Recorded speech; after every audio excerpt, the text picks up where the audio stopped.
Hello and welcome to the Nova Show Real Estate Records. I am Tristan Hammett, your host for today's episode. And today I am thrilled to have Sydney Battersby with me. Sydney is a Utah real estate professional known for her client-focused approach, strong communication, and ability to guide buyers and sellers through each step of the process with clarity and confidence. She has built her business on relationships, consistency, and helping clients make informed decisions in a competitive and ever-changing market. Today we're diving into her journey in real estate, how she approaches the business, and what she's seeing in today's market. So thank you so much for joining, Sydney. Thank you for having me. Yes, Yeah. I met Sydney. Actually, I was just telling our owner today about our podcast, and I was like, I met her like right after I joined Novation, I feel like. Yeah. How many years ago was that? 4. Oh my gosh. Yeah. Time flies. It does That's fly. crazy. So 4 years ago, I met you, and you introduced me to someone else, and just kind of here and there, I've stayed in touch. Yeah. So I'm excited to be here today. I'm so excited. Yeah. Thanks for having me. Of course. So I was talking to her before we got started how this podcast is going to be a great one because these are my favorite. She's not from Utah. Right. And she's a top 500 agent. So we're going to hear about her journey. But first, we're going to hear about where you're from. Okay. And then we'll kind of fast forward how you got into the real estate world. Perfect. Okay. Do you just want me to go? Yeah, just go. Amazing. So yeah, I'm not from Utah originally. I've been here for 9 years though. So most recently moved from North Carolina, but spent my high school and college years in South Carolina and was looking for a change of pace after I graduated and moved with an ex and ended up out here. He was in tech at the time. And so came to Utah for the mountains. It's gorgeous here. Loved the scenery. I'd only been once. I had been to southern Utah. I had been to Salt Lake one time, but that was like 2 weeks before I moved. So I just kind of like blind faith was like, let's do it. So I was in the tech industry before I got into real estate. Actually backpedaling a little even more, my undergrad degree is in biology. So thought I was going to go to medical school. I don't do blood and needles at all. Oh, yeah, that wouldn't work. No, it would not work. I was sitting in a class one day and the professor was talking about us blood typing ourselves. This is like my favorite story to tell people because we're sitting there and he's like, okay, we're going to, do this and explaining the whole process. And the room started spinning and I'm like, just talking about it. So I'm like holding on to the table and I'm like, I'm going to pass out in front of like all of these people. And luckily I didn't fully pass out, but I was close. Dizzy. And so I was like, I can't go to medical school. This is not for me. And funny enough, I had done better in my business classes than I had done in my like biology classes and chemistry. I was terrible at chemistry. So I was like, I don't know why I didn't put 2 and 2 together that maybe business related things would be better for me. But anyway, so graduated and I was like, I'll just, figure it out. And so when I moved here, I got into tech sales and worked for a couple companies here in Utah. And then COVID hit and I was like, the tech companies were really fun to work for, but I just wasn't feeling that long term. That just wasn't a goal of mine. And I wanted to build something for myself. And so when I got into real estate, I had been thinking about it for probably about a year and a half. I had started the pre-licensing course and then I was like, well, maybe it's the product I'm selling. So I switched to a different tech company and tried it again. And I was like, no, this is not for me. So when I had seen when I had gone through the process of purchasing a home myself, the first time I was like, oh, I could actually see myself doing this. And so had a really great realtor and she made the process fun and really interesting. And so I was like, okay, maybe that's something. And so I kind of locked that away. And then COVID hit and I was like, you know what better time to totally uproot my life and completely change directions and go into a career where there's no guarantee of income and during a global pandemic. And so that's what I did. And I jumped and never looked back. And it's been a super fun ride for the past 6 years. Okay. So you got licensed, is that 2020 or? 2020. 2020. Yeah, summer of 2020. So I got licensed in July, quit my job in August. Okay. So, all right. So if we're doing math here, it's 2026 now. So you've been an agent for 6 years. You've been in Utah for 9. So you had been here for 3 years before you got licensed. I had, yes. Yeah. How do you go about getting your first I think I remember this story, Mhm. but how do you go about getting Yeah. your first deal? Yeah, great question. So I feel like I was lucky enough. I had built up enough of a friend base and enough of a past coworker base that I had enough connections in Utah where when I first got in, I joined a team, and it was not quite the right fit. That just wasn't really true to who I am as a person and my personality. And so there was one day where I was door knocking, and it was very eye opening because and door knocking is not a thing back east. Like, it's just not. Growing up in South Carolina, like, we never had people knock on the door, and so it was super outside of my comfort zone because I was like, these people don't want me here. And if somebody knocks on my door, I'm like hiding underneath I'm like crouched underneath the like window so nobody can see me. And so I was like, this is not me. So I had switched to a different team and a different brokerage, and they taught me how to just build those relationships and how to really foster connections with the people who already know, like, and trust me. And so that was my friend base. That was my past coworkers and things like that. And so, actually my very first client was, just a good friend of mine, and he took a chance on me, and I'm forever grateful for that because I didn't know, what I was doing. And so it was really great we were Was kind it of a buyer? learning. It was a buyer. Yeah. Okay. And so I remember actually we had looked at everything because it was the fall of 2020. And so we had submitted, I don't know how many offers, and it was actually a really good practice in writing offers because I think I wrote maybe like 15 offers for him by the time we finally got to a point where we went under contract. Yeah. And so I remember, even the agent calling me, and she was like, we're going to send over, an addendum with the signatures and everything. And I'm like, what does that mean? She was like, that means we're under contract. And I was like, oh, okay. And so, that was a fun experience, but I am super grateful to him for trusting me. And just, my second client after that was, I had a roommate, and it was her boyfriend, and she had referred him to me. And so it kind of snowballed from there, just Okay. leveraging those relationships and staying top of mind with people and building that from connections I already had.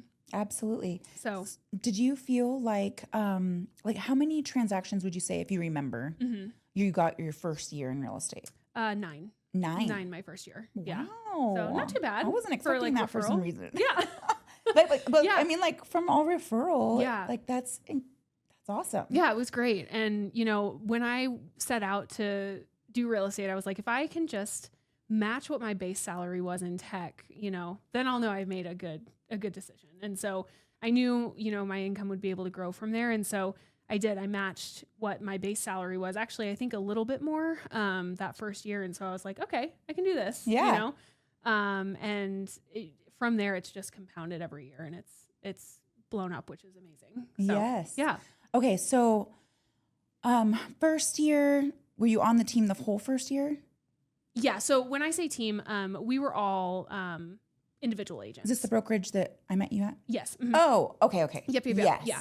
Yeah. So So the it's like first one, I tight-knit, was like- very tight knit, Yes. very relationship focused, very mentorship forward. So learned a lot from the agents in my brokerage. My broker took a lot of really good things away from that in the time that I was there, and they really fostered that idea of your relationships are everything, your network is your net worth, things like that. And so I think that really helped, propel me. And then also on top of that, just teaching me how to be a competent agent on how to do things the right way, make sure all the T's are crossed, I's are dotted, things like that. So Yeah. So I do want to ask, how do you keep, because it's hard for people to remember to refer, right? It's like, yeah.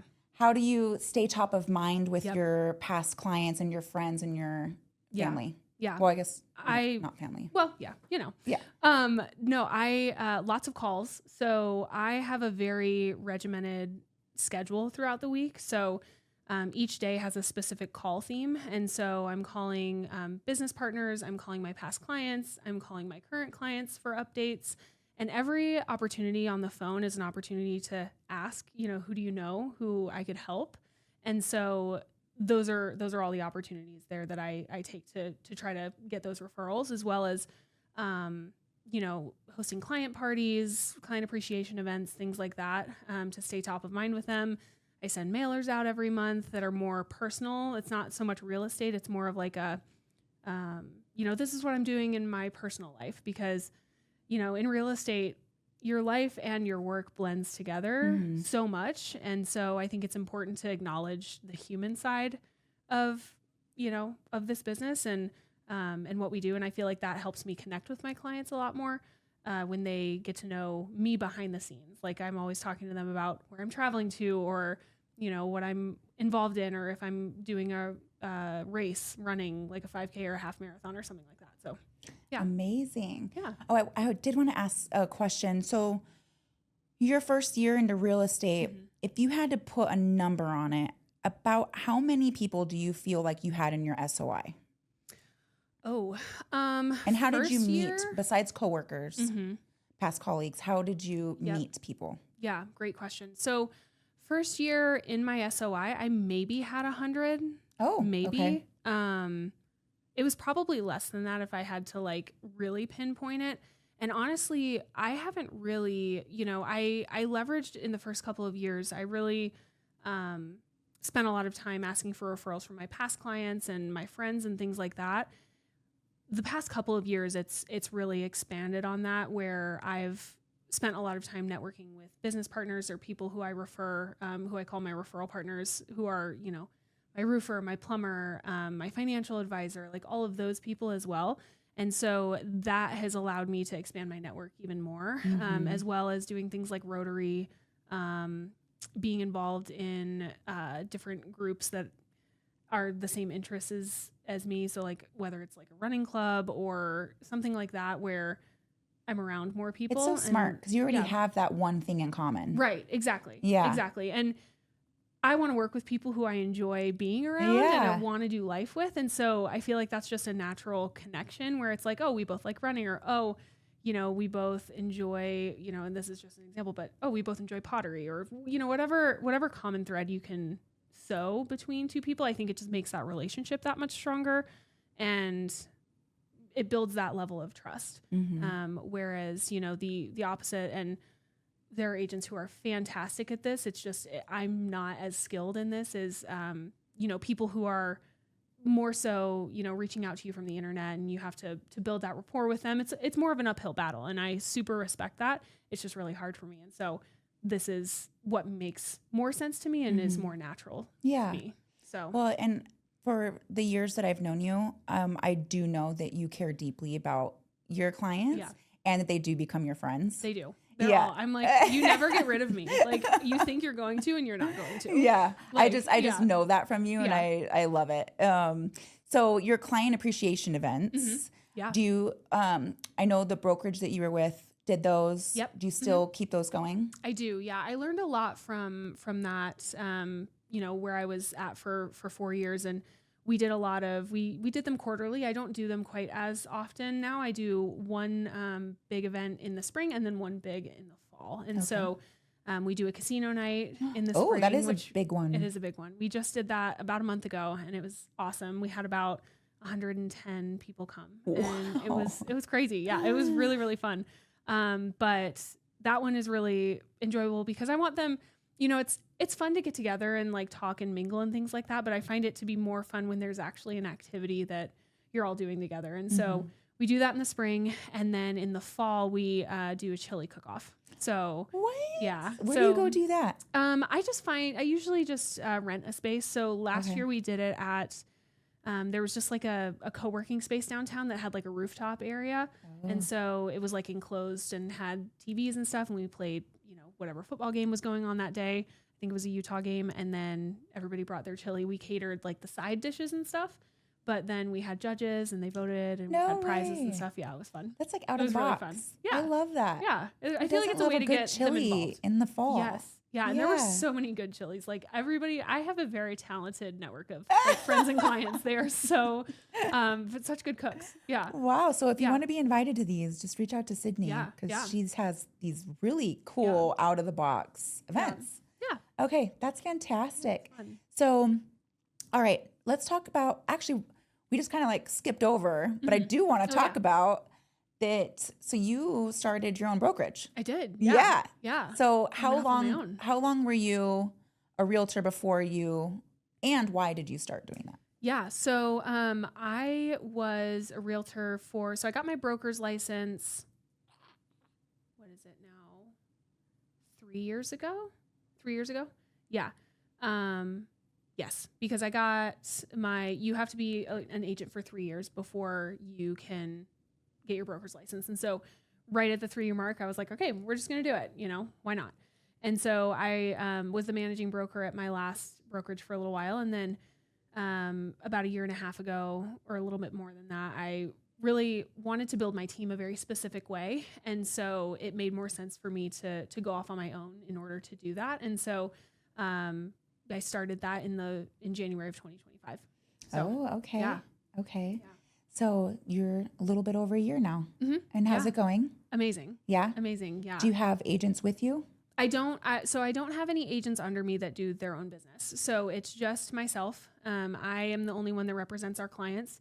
And then I have 2 assistants. So one of them is licensed. His name is Chris. He helps support showings and pre-listing, paperwork, and he's my TC. And then he also will help with open houses here and there. And then he will help facilitate inspection access. So it frees up my time a little bit more to focus on the important things, which is negotiating for my clients, writing offers, making sure that, I'm getting them the best deal possible on either side of the transaction. And so, it helps us serve our clients a lot better as well, because it's not just, they're not having to wait on me if they have a question. Yeah. Or, as we grow, I'm not spread too thin. So he helps support in that way. And then I have Julia, who is my operations manager. And so she helps with everything behind the scenes as far as the brokerage is concerned. So marketing, gifting, things like that. She helps facilitate all of that stuff. And so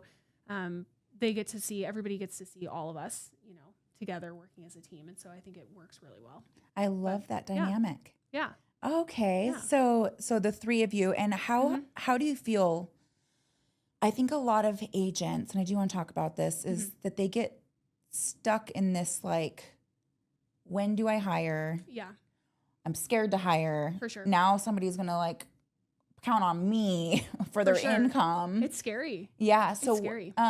When did you decide to do that? How did you know this was going to be the right time? Yeah. So I am part of a business coaching program. And so they really helped me kind of see that vision. And one thing that I really realized was that I was getting just spread so thin in terms of making sure that all of my marketing was done, showing houses, making sure all the TC work was done. And I had, at my last brokerage, we had access to support for some TC stuff, but it was kind of ad hoc, and it didn't really, it wasn't as smooth as I would hope it would have been. And so I was like, I really want to hire an assistant that's just working for me, that, I can tell them what to do. I can offload some things. And so really what I would say to that is whenever you feel like, how do I say this?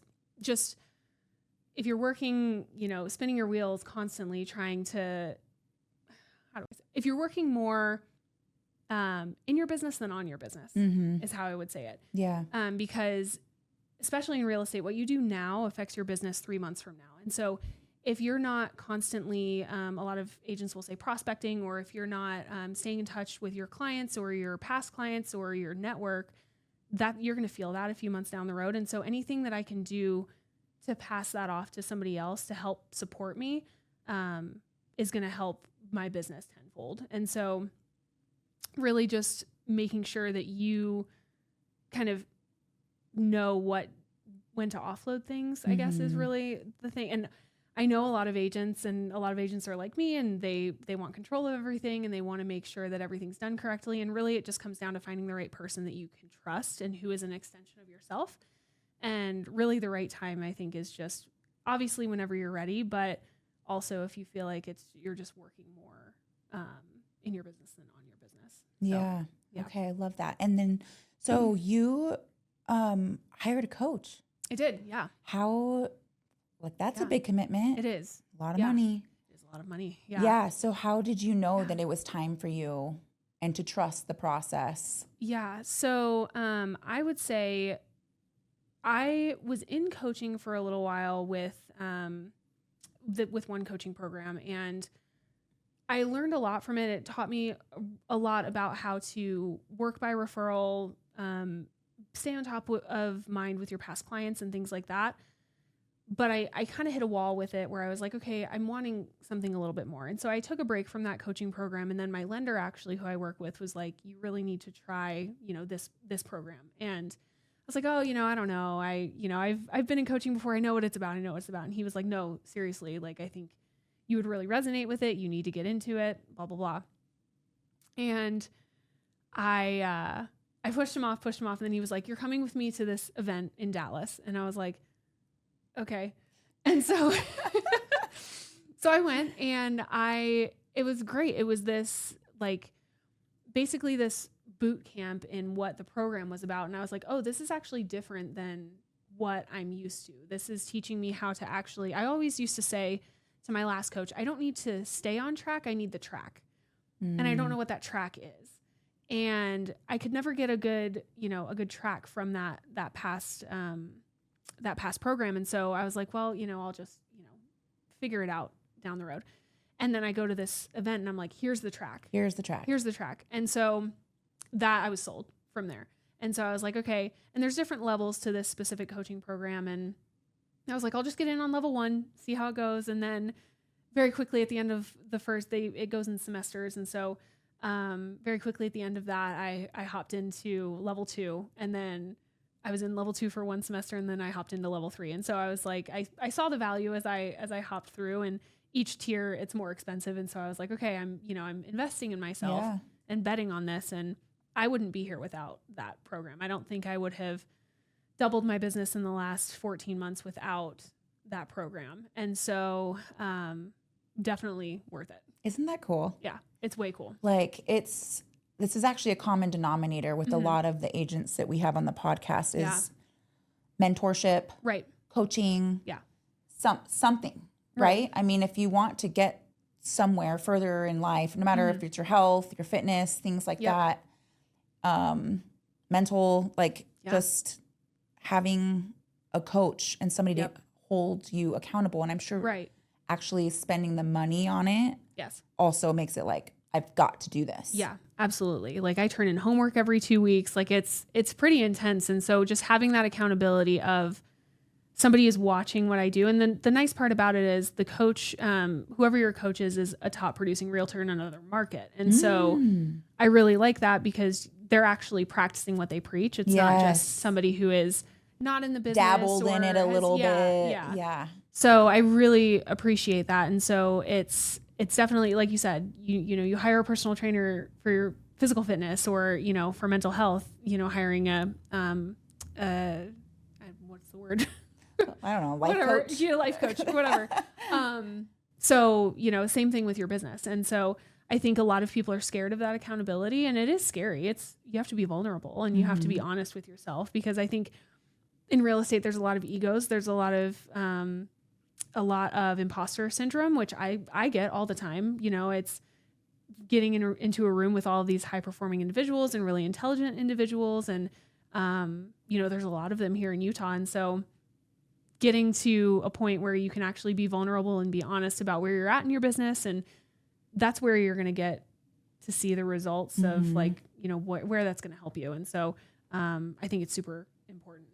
I love that. Yeah. Good job, Sydney. Oh, it's been so cool to watch you grow, and you've done some other things that we talked about in between. And I'm so proud of you. Oh my gosh. Thank you. You're so sweet. Yeah. Okay. So what does your marketing look like? I know Julia now helps you with that. She does. So what does marketing look like for you? Yeah. So we have a pretty dialed in marketing plan as far as like what our monthly mailers look like.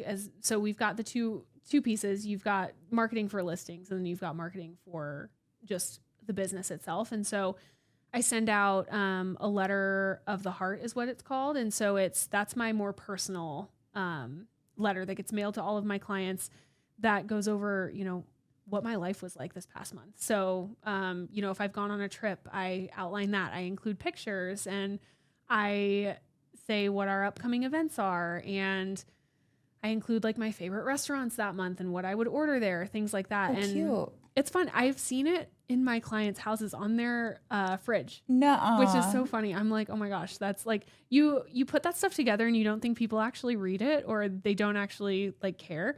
And I've had such a cool response from that. It's been super, super rewarding. And so we do that. I feel like that's kind of like a lost, Yeah. what's the word?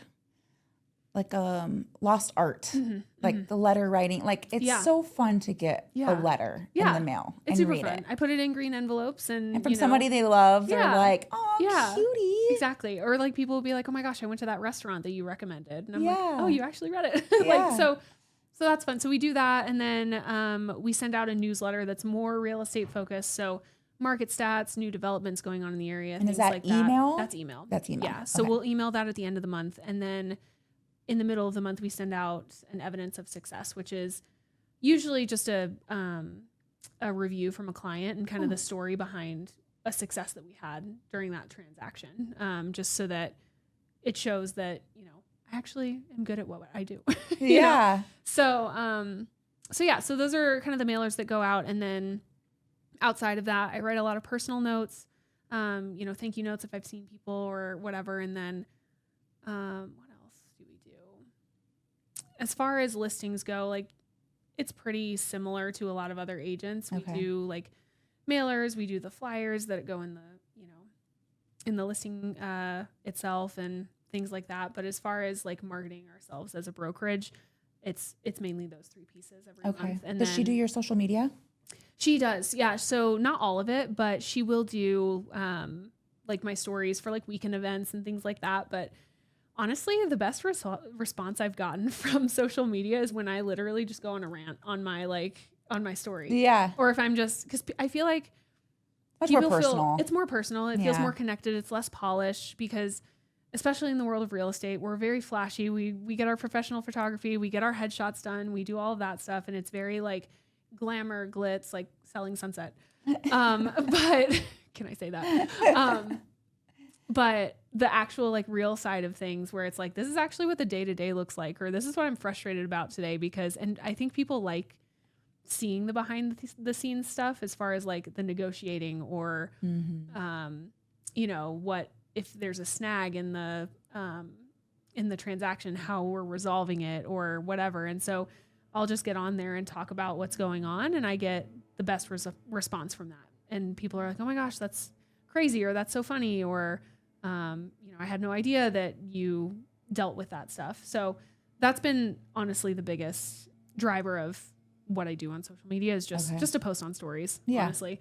But I do post some reels here and there when I have time. I feel like social media is a whole other beast that is just, it can be overwhelming and I get good at it for a little bit. And then I'm like, okay, I like forget about it. So, yeah. Okay. Yeah. Awesome. And what are you seeing right now in the market? We're in June. It's beginning of summer. Yeah.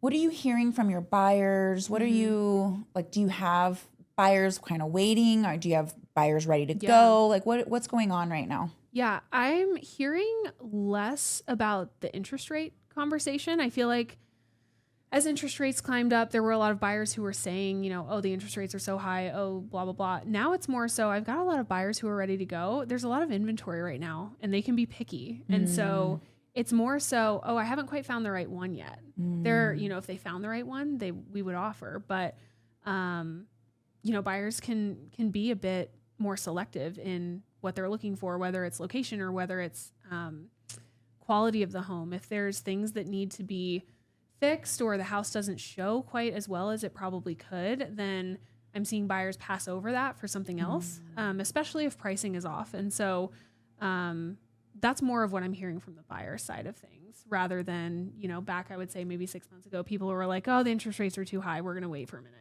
Kind of thing. I feel like the interest rates have been like the same now. They've been the same. A long time. Yeah. And I feel like it's all the frame of reference as well. Like obviously the best time to buy is when you can afford it. Yes. And when you're okay with that interest rate, and buyers have a lot of advantage right now because there is a lot more inventory than there has been. But it's definitely like that sort of that frame of reference where people are like, okay, well, they've been, 6.25 for 8 months now. So, Have you had any sellers where they're in that cute little 2.5, 3% interest rate that like want to move? Maybe it's a bigger home or something. Yeah. But they're scared to lose that. Have you had that? Yeah, there's still some conversation about that. But I think at this point too, it comes down to, are we able to live in the house that we're in? And so that's where I feel like people are, when push comes to shove, if their family is growing or if the space no longer works for them and they have more so come to terms with kind of what the market is right now and where the interest rates are, they are starting to make that move because we can get closing costs covered, in most cases. I would say almost all of my transactions, I've had some or all of the closing costs covered for my clients, and they've got negotiating power on fixes and things like that. And so it's a little bit of a trade-off, but I think a lot of those sellers who are like, oh, well, I'm not going to leave because I have a lower interest rate. If they don't have a reason to, then they won't. But if they've got these external factors that are kind of putting that pressure on, where again, like I said, if it's a growing family or if it's whether they've gotten a new job and now they have a commute that's longer, things like that. I've seen that as well. Then they are, more eager to make that move, and they are making that move rather than sticking where they're at. Yeah. So, Okay. And what about, are you seeing any investors? Do you work with some investments? I do. Yeah, I do. More so, Utah is not a cash flow market really anymore. You might be able to find some pockets. It's really difficult to find them though. And so a lot of the investors that I'm talking with are flippers. If they can get a deal on something and get a return and they're flipping it, that's usually the investors that I'm working with, are the ones that are going in, buying something, renovating it, and then reselling it. Okay. So not so much for rental, purposes. Yeah. Okay. And where do you, what are some of your goals that you have? So last year we did about 28 transactions for just under 20 million. And so this year I wanted to push that to 30 million in volume for no more than probably 50 transactions. So just wanting to make sure that our systems and processors are in place to be able to serve that many clients, and that we're giving everyone a white glove experience is super important. And so really this year I wanted to dial in all of our processes, which I feel like we have done, and moving forward, just growing from there. Where I see this down the road is, hiring more, some more staff, more support staff as we grow, because again, once we have enough clients, Chris and I are going to be spread a little bit thin. So we'll have to have somebody else come on as support staff to help with, the listing side of things or the buyers, and then TC stuff. My next hire is probably a transaction coordinator. Okay. Full-time. That way it frees Chris's time up a little bit more. But yeah, just, growing intentionally rather than, super fast is really important to me, because I want to make sure that everybody on my team is trained in our systems and processes, and that we're not just bringing on a ton of people, and just kind of running around like crazy. Yeah. If that makes sense. Yeah. So, yeah. Okay. So the volume amount, and then the TC, what about personal stuff? Yeah. Are you running? Yeah, running. So I would love to do another half marathon. I've done 9 half marathons. 9? Before. I've done all 9. in Utah or other places? Other places. So I'm 33 in about a week. So I will, from 18 to now, I've done 18 years old to now, I've done 9 half marathons. And the past couple half marathons I've done, I've had some pretty annoying knee and hip pain. And so I've gone to physical therapy for that, but that seems to have resolved itself. So I would love to run another half with no pain. That's a goal of mine. Okay. And then just continuing to travel. I know you know this, yes. but I'm super big on travel, super big on exploring the world. That's really what I feel like. And you do Oh, you do solo trips. I do. Yeah. Yeah. And then you The also do majority some with friends. with friends. Yeah. The majority of my trips have been solo. So yeah, I did. I think I remember, like, was it your first one? Your first solo trip? Probably around the time we first met. Yeah. Vietnam. Yeah. Yeah. Yeah. That was 3.5 years ago. Wow. So yeah, I did South Korea solo back in March, and that was really fun. So I just want to keep, I've had this like 2 a year sort of vibe going. And so I'd love to keep that going and keep traveling and exploring. I haven't made it to South America yet. I would love to go there and Australia or New Zealand as well. And just keep checking off like countries. I have this mental disorder where I have to go where nobody else has gone. And so, or at least where people I know haven't really gone yet because I have to be the first. So I love that. So I would love to obviously continue to do that. That's a goal of mine. Well, if you're comparing to anybody, you can compare to me because I haven't been anywhere. Okay. So Perfect. Yeah. Great. I love it. No, I don't love it. You should go somewhere. But yeah. I've heard like traveling abroad is life changing. It is. And then once you start, obviously you can't stop. You cannot stop. It is like such an addiction. And especially with solo travel, I could go on for days. What do you think it is? It is the most, especially as a woman, it is the most empowering thing I think you could do. Is going to a different country, especially if you don't know the language, and just figuring it out. And it is scary. It's daunting.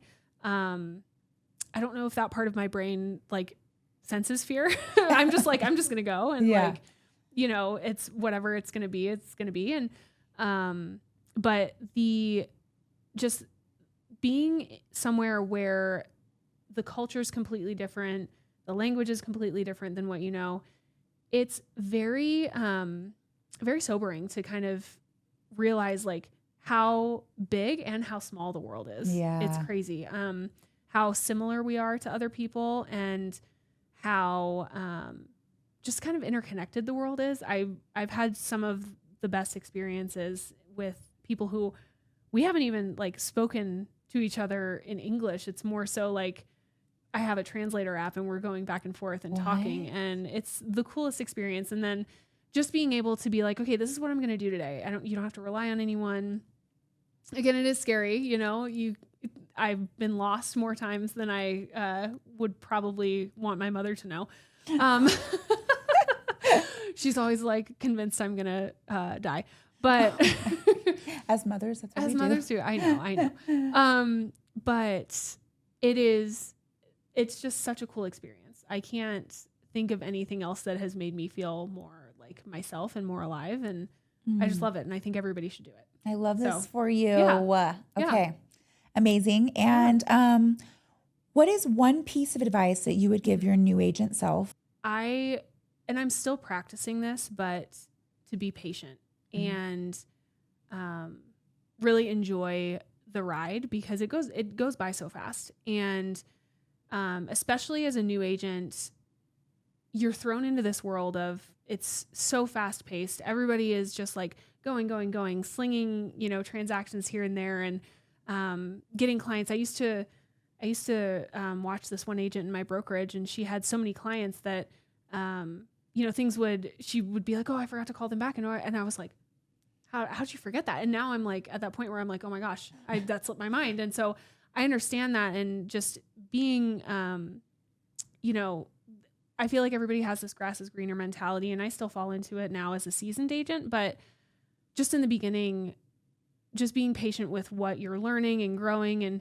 there's so much you're constantly going to learn. You're never going to know everything. And I don't think I realized that as a new agent. I was like, okay, I'm ready to like know everything and just be good. And it takes time, and know everything about the business, know everything about how to run your business like an actual business and not just flying by the seat of your pants, or, you know, building your client base, things like that. It takes time.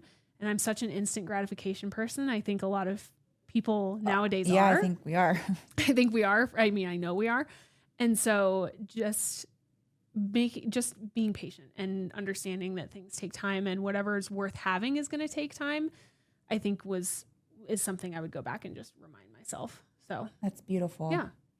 Well, thank you so much. Where can people follow you? They can follow me at on Instagram. Battersby Homes is my Instagram handle, and that's usually where I'm at. I have Facebook, but it's Instagram. It's Same. better. Yeah. I'm hanging out on Instagram. Yeah. Okay. Yeah. Well, thank you so much for joining me. This was thanks so for having me. awesome. I appreciate it. I'm glad that we've reconnected. I know. Thank you so much. Yes. Okay. All right. Bye. Bye. We hope you enjoyed this episode.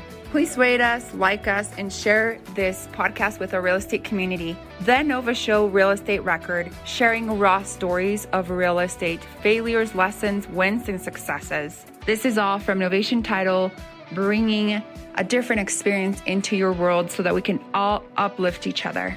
Until next time.